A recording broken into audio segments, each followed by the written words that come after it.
शुभ सकाळ मंडळी. आज सकाळपासून माझा डावा डोळा फडकतो आहे. असं म्हणतात नाही, कोणी आठवण काढलं किंवा कोणी आपल्या मागे गोष्टी केल्या तर अशा वेळेस आपला डोळा फडफडतो. तर माहीत नाही आता काय प्रकार आहे. तर सकाळची माझे कामं चालू आहेत आणि आज आहे 20 जून.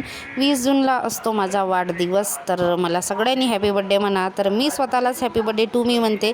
तर कोणी आपल्याला म्हणत किंवा नको म्हणत, आपण स्वतःला म्हणलं पाहिजे. शाळेला सुट्ट्या असल्यामुळे नेहमीप्रमाणे सकाळी नाही उठत, थोडंसं उशिरा उठते. उठल्याबरोबर अंगण झाडून काढला, सडा वगैरे टाकला, तुळशीपुढे रांगोळी काढली आणि घरातून झाडू काढून लादी वगैरे पुसून घेतलं. आंघोळीला गेली. आंघोळी झाल्यानंतर आपली गॅस ओटा किचन क्लीन रात्रीच झालेलं असतं. तर उठल्याबरोबर मी आज थोडीशी पूजा करून गेली गॅस ओट्याची. त्यानंतर देवपूजा, स्वयंपाकाला सुरुवात आणि उठल्याबरोबर नेहमीचं माझं जे गरम पाणी प्यायचं असतं ते पिऊन पुढच्या कामाला सुरुवात. तर आज छान अशी साडी घातलेली आहे.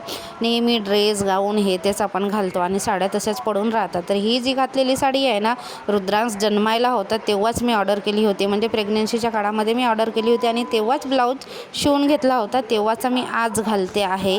आणि आज बनवली होती चण्याची भाजी. तर रुद्रांशला चण्याची भाजी आवडते, तर तो 2दा जेवून घेतलं त्यांनी मस्त. आणि संध्याकाळी बघा छान रुद्रांशनी घर बनवलं आहे.